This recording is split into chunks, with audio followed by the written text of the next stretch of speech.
tenente-coronel Mauro Cid, ex-ajudante de ordens do ex-presidente Jair Bolsonaro, prestou um depoimento hoje a investigadores não só da Polícia Federal Brasileira, mas do FBI, equivalente à Polícia Federal Americana. Segundo apurou a CNN e o produtor Eli Jonas Maia, os investigadores questionaram novamente o militar sobre as joias sauditas recebidas de presente pelo governo brasileiro durante o mandato de Jair Bolsonaro. A gente lembra que parte delas foi vendida nos Estados Unidos e recomprada posteriormente. Mauro Cid passou novos detalhes à equipe da Polícia Federal que está nos Estados Unidos e ao FBI, como horários, endereços e dias da operação de resgate das joias. De acordo com fontes ouvidas pela reportagem, Cid colaborou em todos os aspectos. Bom dia, senhoras e senhores. Hoje é 2 de maio de 2024, são 8 horas da manhã. O risco de ser preso e perder poder político leva o ex-presidente da República, Jair Bolsonaro, a um quadro preocupante porque faz dele uma ameaça à sociedade brasileira maior do que ele já era e continua sendo. Antes de prosseguir, eu quero pedir a você que acompanha o blog da Cidadania que se inscreva no canal, curta e compartilhe os nossos vídeos, acione o sininho das notificações, que assim você nos ajuda a fazer o nosso trabalho. Negacionismo. Em psicanálise, o negacionismo tem uma conotação muito clara, que é o funcionamento da psique. De acordo com as teorias sobre o funcionamento da psique, que é o funcionamento da mente das pessoas, todos em um determinado momento se utilizam dos mecanismos de defesa de negar uma realidade que para essas pessoas se torna insuportável.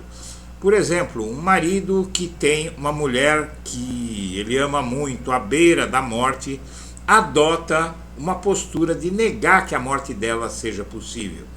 E, no caso, as melhores e as piores pessoas podem sofrer esse tipo de surto psicótico, já que fazem parte dos processos primários e secundários e agem para evitar o desprazer, ou seja, no decorrer das situações do dia a dia, faz-se necessária a utilização do recurso do mecanismo de defesa que atua para dirimir as tensões que o ego passa a manter em relação à saúde mental. É isso o que provoca a nova percepção de Bolsonaro sobre a chance de ser preso. Aí você tem uma foto de uma operação da Polícia Federal que foi feita na casa dele o ano passado, logo depois que começou a ficar evidente que ele havia participado e tramado uma tentativa de golpe no Brasil.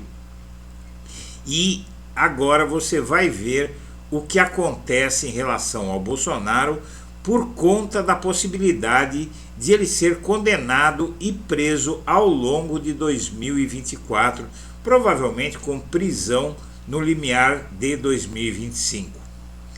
Nas últimas semanas ele tem feito, junto a aliados, uma nova avaliação sobre a chance de ir para a cadeia no curto ou médio prazo.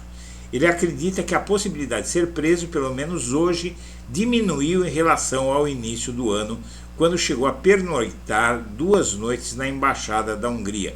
Um dos motivos do otimismo que tem tomado Bolsonaro e seu entorno é o processo de cassação do senador Jorge Seife, do PL de Santa Catarina. A ação começou a ser analisada em 4 de abril e sofreu várias reviravoltas com adiamento do julgamento, mudança de voto do relator e, por último, a decisão de realizar novas diligências antes de decidir um desfecho. Até o momento, o recado que o Bolsonaro recebeu dos seus interlocutores junto ao STF é que ele só será preso se for condenado e após ter os recursos apresentados na Justiça. Em junho, a Polícia Federal apresentará a Moraes o relatório final sobre as investigações que apuram a tentativa de golpe de Estado arquitetada por Bolsonaro. Neste mês, a PF apresenta a conclusão do inquérito que apura o roubo de joias da Arábia Saudita por Bolsonaro. E o que é que acontece aí?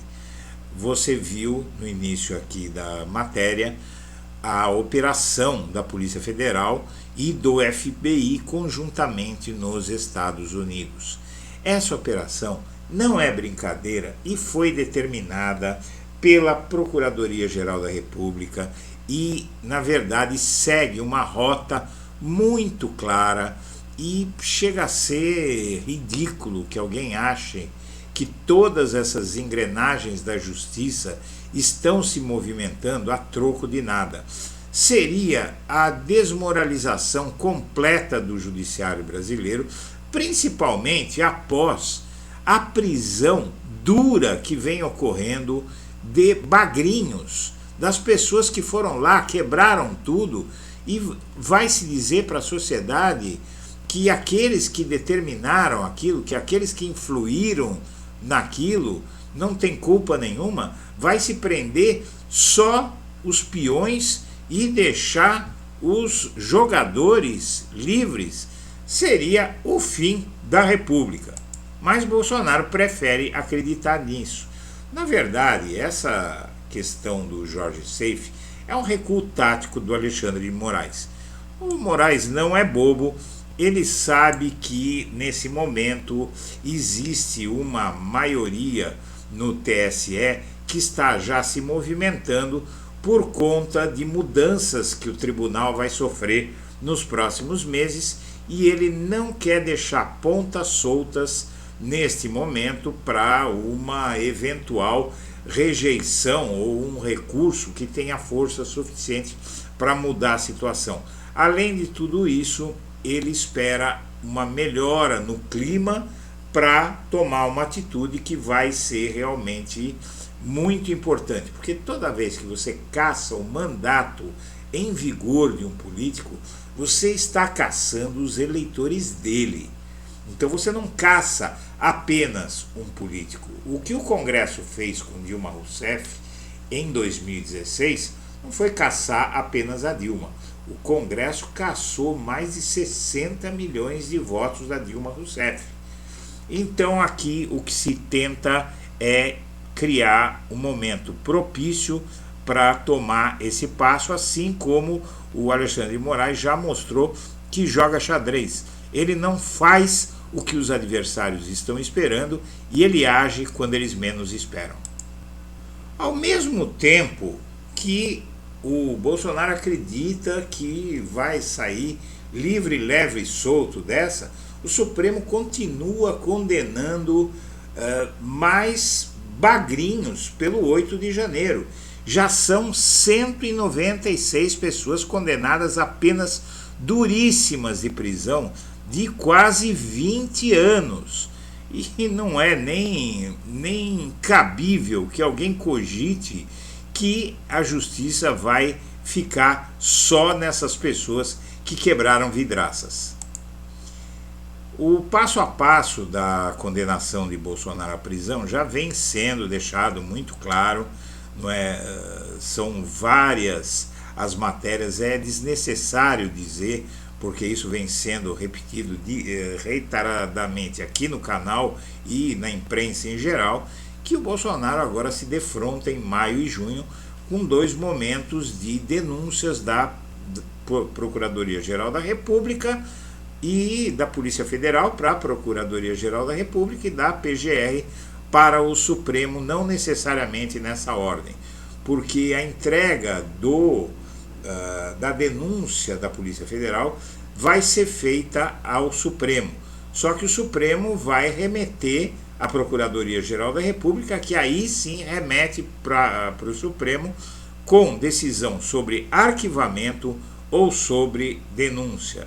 O fato é que a crença de que o Paulo Gonet não vai fazer nada com todas essas evidências é produto, sim, e isso eu conversei com 2 psicanalistas, uma psicanalista e um psicanalista amigos, que dizem que parece realmente um surto negacionista em que o Bolsonaro está inserido.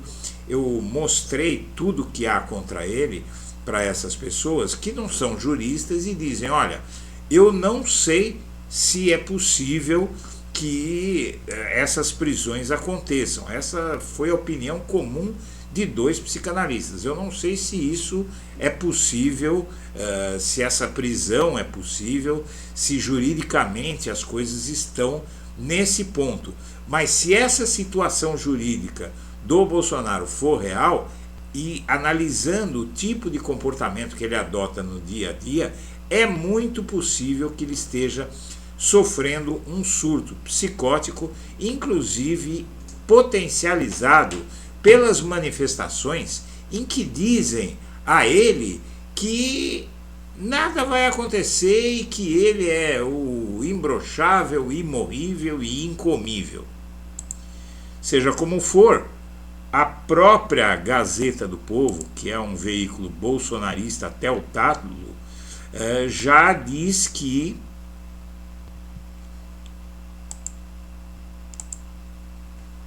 a PGR vai preparar a denúncia contra Bolsonaro por suposta tentativa de golpe. Isso é uma matéria da Gazeta do Povo, que mostra aí que criminalistas que acompanham de perto a investigação sobre a suposta tentativa de golpe de Estado no fim de 2022 entendem que a PGR já tem indícios suficientes para denunciar Bolsonaro pelo crime no STF.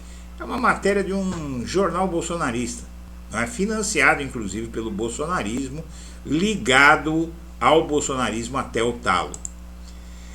Ao pedir mais apurações em relação ao caso da vacina, por exemplo, a PGR quer correlacionar os casos. O pedido de nova investigação no caso do cartão de vacinação visa dar sustentação a supostos crimes cometidos pelo ex-presidente.